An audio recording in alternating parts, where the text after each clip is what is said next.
Pada masa ketika bumi masih muda dan langit belum sepenuhnya memisahkan diri dari lautan, wilayah barat Nusantara adalah hamparan air tanpa batas. Tidak ada daratan yang menahan riak angin, sehingga ombak berlari liar ke segala penjuru. Langit biru pucat seolah masih ragu untuk menjadi langit yang kokoh, dan laut pun masih mencari keseimbangan agar dapat bernafas dengan tenang. Di kedalaman laut yang gelap, arus bergerak seperti makhluk hidup. Ombak tidak hanya naik dan turun, tetapi berputar seperti sedang mencari sesuatu yang hilang. Para roh air, entitas yang tak terlihat oleh mata manusia, berseliweran dengan gelisah, saling berbisik dalam bahasa purba yang hanya dipahami oleh langit dan lautan. Tanda-tanda kegelisahan ini menandakan akan datangnya perubahan besar pada dunia. Pada suatu malam yang tidak memiliki batas antara gelap dan terang, langit tiba-tiba mengeluarkan suara retakan panjang. Cahaya putih menyambar, bukan seperti petir biasa, tetapi seperti garis yang membuka tirai langit. Para roh air terdiam. Laut mendadak tenang, seperti sedang menahan napas menunggu sesuatu muncul dari kekosongan yang terbuka di angkasa. Retakan itu memicu rasa resah yang mengguncang dasar samudra. Tekanan air berubah tiba-tiba, membuat pusaran raksasa terbentuk tanpa peringatan. Dari tempat paling dalam, suara gemuruh perlahan muncul, bukan suara gelombang, melainkan suara bumi yang bergeser dan mempersiapkan kelahiran sesuatu yang lebih besar dari sekadar gelombang atau badai. Roh laut bernama Basumakara, penguasa arus barat, muncul dari kedalaman. Tubuhnya berkilauan seperti air yang memantulkan cahaya bulan. Ia merasakan tekanan yang berbeda dari biasanya, seolah ada kekuatan yang mendorong dasar samudra naik. Basumakara menyusuri arus dengan cepat, mencari sumber gangguan yang membuat wilayah kekuasaannya berubah secara misterius. Ketika Basumakara menembus kedalaman yang paling sunyi, ia merasakan panas yang tidak pernah ia alami sebelumnya. Dari celah-celah batu di dasar laut, percikan cahaya merah keemasan mulai memancar. Panas itu seperti panggilan dari dunia bawah, suara halus namun kuat, seakan memanggil roh api yang telah lama tertidur untuk bangkit. Laut yang biasanya dingin kini terasa seperti bejana yang mendidih perlahan. Air bergerak naik turun dengan ritme yang aneh, seperti detak jantung yang baru terbentuk. Para roh laut lain muncul, melayang dalam kepanikan. Mereka melihat sinar merah di bawah permukaan dan menyadari bahwa sesuatu yang selama ribuan tahun tertidur kini mulai terbangun. Saat tekanan meningkat dan cahaya merah semakin kuat, suara gemuruh dari dasar bumi menggetarkan seluruh lautan. Gelombang besar tercipta tanpa angin, mengangkat permukaan perairan hingga menyerupai dinding air raksasa. Langit kembali mengeluarkan suara retakan, kali ini lebih tajam. Dari dalam laut terdengar bisikan purba, bisikan yang menandai awal kisah besar tentang kelahiran sebuah pulau yang kelak bernama Sumatera. Getaran dari dasar laut semakin kuat setelah cahaya merah keemasan menembus celah bebatuan purba. Laut yang tadinya hanya berbisik kini bergemuruh seperti sedang menyambut sesuatu yang hendak lahir. Di ruang terdalam bumi, jauh di bawah dasar samudra barat, sebuah kekuatan kuno perlahan membuka matanya. Kekuatan itu adalah Sang Merapi Purba, roh magma yang telah tertidur ribuan tahun. Dalam tidurnya yang panjang, Sang Merapi Purba memendam energi yang tak terhitung. Ketika ia terbangun oleh retakan langit dan tekanan lautan, seluruh tubuhnya yang terdiri dari lava hidup mulai berdenyut. Kekuatan itu merambat melalui perut bumi, menciptakan jalur-jalur panas yang mengalir ke segala arah. Celah kecil di dasar laut berubah menjadi rongga besar yang memancarkan cahaya merah menyala. Roh laut Basumakara merasakan panas itu dan menahan tubuhnya agar tidak tergulung arus mendidih. Ia mendekat dengan hati-hati, mencoba memahami apa yang terjadi. Dari pusaran cahaya merah yang semakin melebar, sebuah siluet perlahan muncul, sebuah bentuk raksasa, seperti gunung yang sedang bangkit dari tidur panjangnya. Basumakara terperangah, ia tahu bahwa saat roh magma terbangun, dunia akan berubah selamanya. Di permukaan, laut terus bergejolak meski angin sama sekali tidak bergerak. Ombak saling bertubrukan membentuk lingkaran raksasa, seperti ritual purba yang sedang menandai kelahiran sesuatu. Awan berkumpul di langit, berputar mengelilingi titik itu, seakan langit pun ikut menyaksikan kebangkitan Sang Merapi Purba. Bahkan para roh angin berhenti membawa pesan, menunggu apa yang akan muncul selanjutnya. Ketika cahaya merah mencapai puncaknya, tubuh Sang Merapi Purba akhirnya terlihat jelas. Ia bukan sekadar magma, ia memiliki wujud seperti titisan gunung api, dengan punggung yang menyala dan wajah yang dipenuhi retakan pijar. Suaranya bergemuruh, menggetarkan seluruh samudra. Ia berbicara dalam bahasa bumi, menyatakan bahwa ia telah dipanggil untuk melaksanakan takdir yang telah ditetapkan sejak awal penciptaan dunia. Aku adalah tanah yang akan naik, demikian suara Sang Merapi Purba menggema melalui air dan batuan. Aku adalah dasar bagi kehidupan yang kelak tumbuh. Aku bangkit bukan untuk menghancurkan, tetapi untuk menyeimbangkan dunia. Kata-kata itu merembes melalui arus dan sampai ke telinga Basumakara, yang kini menyadari bahwa kelahiran ini bukan ancaman, melainkan bagian dari kehendak alam semesta. Namun, kebangkitan roh magma selalu disertai kekacauan alam. Air di sekitar mulai mendidih, menyebabkan gelembung raksasa naik ke permukaan. Suhu laut meningkat drastis, membuat banyak roh air terpaksa mundur ke tempat yang lebih aman. Tekanan bumi semakin tinggi, dan batuan dasar samudra mulai retak, membuka jalan bagi Sang Merapi Purba untuk naik ke permukaan. Dengan hentakan terakhir, Sang Merapi Purba mengangkat tubuhnya ke atas, mendorong dasar laut naik sedikit demi sedikit. Daratan yang kelak menjadi cikal bakal Sumatera mulai terbentuk sebagai gundukan besar di bawah lautan. Laut bergetar, langit bergetar, dan seluruh alam seolah menyaksikan kelahiran seorang anak gunung yang akan mengubah wajah dunia selamanya. Ketika tubuh Sang Merapi Purba mulai mendorong dasar laut ke atas, arus yang mengalir di sekitarnya menjadi kacau. Laut yang biasanya mengikuti ritme angin kini bergerak dengan ketukan jantung magma. Basumakara, yang sejak awal menyaksikan kebangkitan roh api itu, merasakan amarah dan ketakutan para roh air yang berlarian ke segala arah.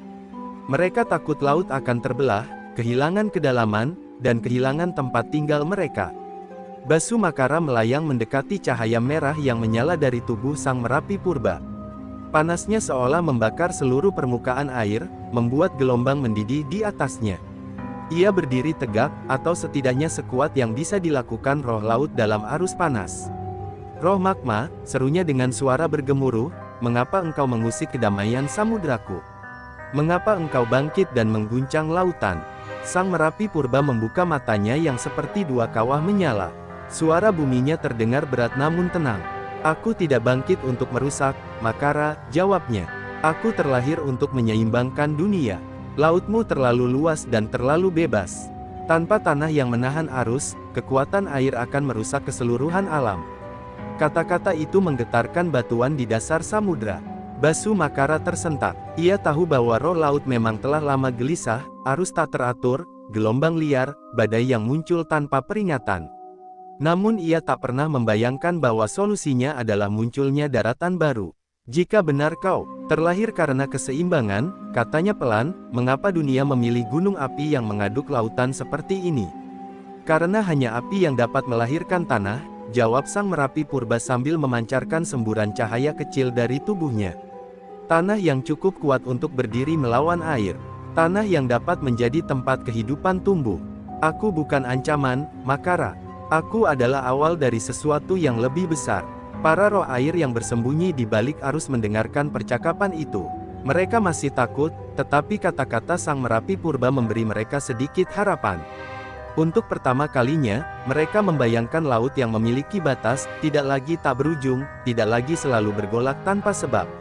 Mereka mulai menyadari bahwa kelahiran Sang Merapi Purba mungkin bukan ancaman, melainkan perubahan yang harus diterima. Namun, meski perkataan itu menenangkan, kenyataan di sekeliling mereka berkata lain. Suhu laut terus naik, gelembung raksasa pecah di permukaan, menciptakan suara seperti letusan kecil. Dasar laut terus terangkat, membuat arus berputar semakin kuat. Setiap gerakan Sang Merapi Purba menciptakan riak energi yang merambat ke seluruh penjuru samudra, memberi tanda bahwa perubahan besar sedang berlangsung. Akhirnya, Basumakara mengangguk perlahan. Jika ini takdir bumi dan langit, katanya, maka aku akan membiarkanmu naik. Tetapi ketahuilah, roh api, bahwa aku akan mengawasi setiap langkahmu. Laut tidak mudah menerima perubahan.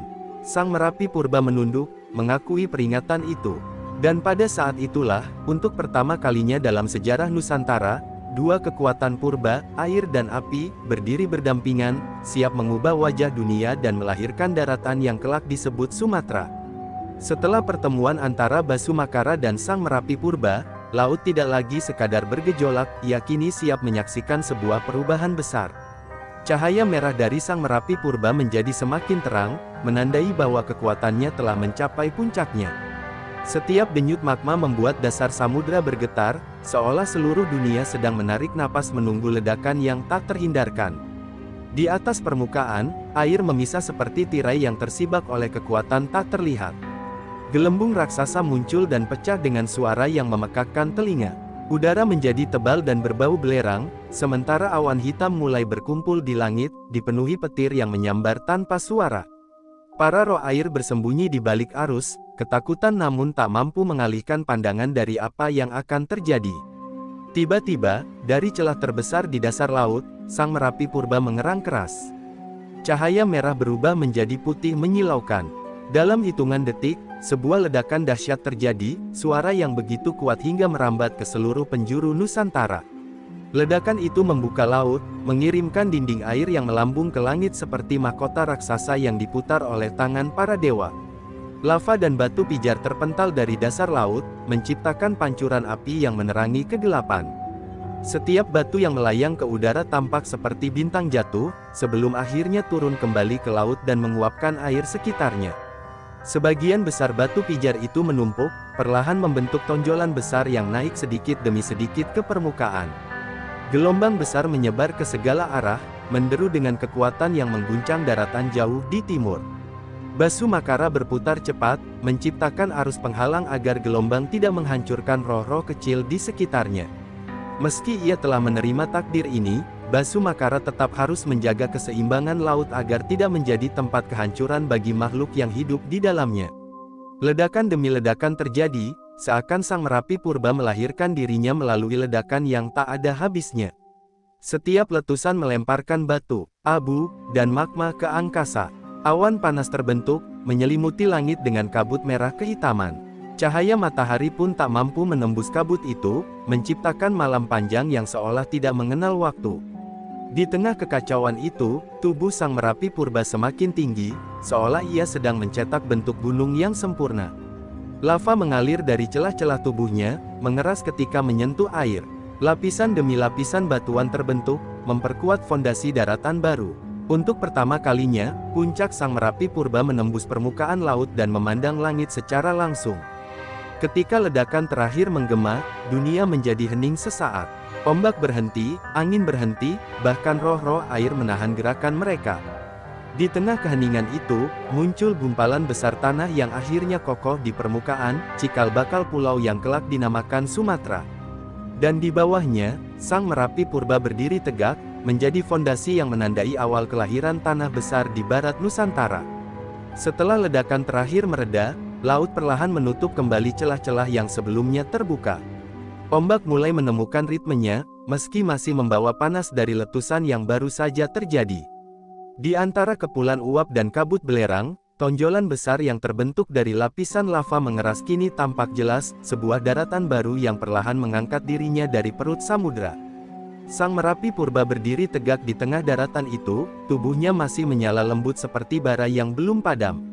Asap tipis mengepul dari celah-celah tubuh batunya, mengingatkan seluruh roh di sekitarnya bahwa ia adalah pencipta tanah tersebut. Basumakara mengamati dari kejauhan. Meski ia sempat menolak kehadiran gunung api itu, kini ia mulai memahami bahwa laut akhirnya menemukan penyeimbangnya. Ketika sinar matahari menembus kabut tebal, cahayanya memantul pada permukaan batuan hitam dan merah yang baru mengeras. Pantulan itu tampak seperti kilau emas yang tersebar di seluruh daratan. Para roh laut yang mulai berani muncul kembali melihat fenomena itu dan terpesona. "Tanah ini bercahaya," bisik salah satu dari mereka. Ia tampak seperti daratan emas yang baru dilahirkan. Sebutan itu sampai kepada telinga Sang Merapi Purba, yang kemudian berbisik dalam bahasa bumi. "Sumatera," ucapnya pelan, memadukan kata purba untuk tanah dan samudra. Nama itu berarti tanah yang diangkat dari laut. Roh-roh yang mendengarnya merasa kagum, nama itu mengandung kekuatan, sebagaimana daratan itu sendiri. Dan seiring waktu, para makhluk penghuni Nusantara akan menyebutnya sebagai Sumatera. Namun kelahiran tanah baru bukan berarti akhir dari prosesnya. Daratan itu masih panas, masih lembut di beberapa bagian, dan belum cukup kuat untuk menopang kehidupan. Sang Merapi Purba menancapkan kedua tangannya ke tanah yang ia ciptakan, mengalirkan energi magma untuk memperkuat fondasinya. Setiap aliran magma yang mengeras membentuk lapisan-lapisan batu yang kokoh, membuat daratan itu semakin luas dan tebal. Basu Makara mendekat, arus di sekitarnya melambat sebagai tanda penghormatan. "Tanahmu tumbuh cepat," katanya. Sang Merapi Purba mengangguk, karena dunia memerlukannya segera. Tanpa daratan yang kuat, laut akan terus memakan dirinya sendiri. Pulau ini akan menjadi penyangga keseimbangan antara air dan api. Basu Makara menerima penjelasan itu dengan hati yang jauh lebih tenang dibanding sebelumnya. Seiring berlalunya waktu, daratan baru itu mulai mendingin. Lapisan-lapisan batuan membentuk lembah dan punggungan. Uap yang sebelumnya mengepul mulai mereda, memberi jalan bagi angin untuk membawa suara pertama dari tanah yang baru lahir. Meski belum tumbuh pohon atau rumput, daratan itu memiliki denyut kehidupan yang perlahan menguat. Saat malam tiba, daratan itu memancarkan kehangatan seperti tubuh bayi yang baru lahir. Bintang-bintang bersinar di langit, seolah memberi restu atas hadirnya tanah baru di tengah samudra. Sumatera yang masih muda berdiri sebagai harapan baru bagi keseimbangan dunia.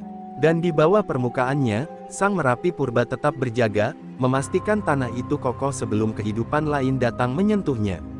Ketika daratan baru itu perlahan mendingin dan membentuk lapisan batu yang kokoh, para roh langit mulai turun untuk menyaksikan perubahan besar tersebut. Mereka berbisik-bisik, takjub melihat tanah muda yang masih mengepul panas seperti bara. Namun mereka juga mengetahui satu hal penting, daratan sebesar ini tidak bisa dibiarkan tanpa penjaga. Bumi yang baru lahir membutuhkan sosok yang bisa menjaga keseimbangan antara api dan air. Dewa Bumi, penguasa segala fondasi dan lapisan batu, mendengar bisikan para roh itu. Dari balik cakrawala, ia menatap daratan yang diciptakan Sang Merapi Purba dengan penuh perhatian. "Tanah ini masih labil," gumamnya. Ia membutuhkan penjaga yang lahir dari kekuatan yang sama, namun mampu merangkul seluruh unsur. Dengan gemuruh halus yang mengguncang bumi, Dewa Bumi turun ke pusat daratan baru tersebut. Sang Merapi Purba menunduk hormat ketika Dewa Bumi mendekat. Cahaya keemasan memancar dari Sang Dewa, mengalir ke celah-celah batu dan magma. "Engkau telah melahirkan tanah yang megah," ujar Sang Dewa, "namun untuk mempertahankannya, sebuah makhluk harus diciptakan, makhluk yang mampu menjaga bentuk pulau ini, mengatur aliran air, dan menstabilkan tenaga api yang masih mengalir di bawahnya." Dewa Bumi menanamkan kedua tangannya ke dalam tanah, dan getaran lembut menyebar ke seluruh pulau. Dari kedalaman tempat magma dan mineral bertemu, sebuah bentuk panjang mulai bergerak. Batu-batu bergetar, tanah bergeser, dan gelombang energi bumi merambat keluar. Perlahan, sesuatu yang besar merayap keluar dari perut pulau, seekor naga raksasa dengan sisik berkilau seperti mineral baru terbentuk. Naga itu tumbuh semakin besar, tubuhnya memanjang mengikuti garis daratan.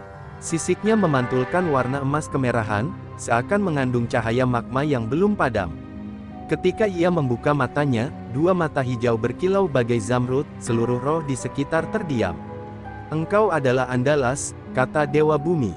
"Penjaga tanah baru ini. Punggungmu akan membentuk tulang punggung pulau, dan jejakmu akan menjadi sungai dan lembah." Andalas mengangkat kepala tinggi-tinggi, merasakan kekuatan bumi mengalir melalui tubuhnya. Ia merayap perlahan melintasi daratan yang masih muda.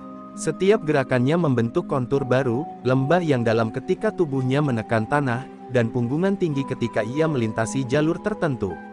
Dari perjalanan pertamanya inilah terbentuk garis panjang yang kelak dikenal sebagai Bukit Barisan, tulang punggung Sumatera. Basu Makara menyaksikan dari pinggir lautan dan terkesima melihat makhluk sebesar itu merayap dengan tenang. Tidak ada amarah dalam gerakannya, hanya ketegasan seorang penjaga yang memahami tugas suci. Dengan hadirnya dia, kata Basu Makara perlahan, laut dan daratan bisa menemukan keselarasan. Sang Merapi Purba mengangguk, merasa bangga bahwa tanah yang ia lahirkan kini memiliki penjaga sejati. Ketika malam turun, Andalas berdiri kokoh di tengah daratan. Tubuhnya yang panjang berkilau diterpa cahaya bulan. Ia mengeluarkan suara mendalam yang menggema hingga ke dasar laut dan langit. Suara itu adalah ikrar, bahwa ia akan menjaga pulau ini selama bumi masih berdenyut.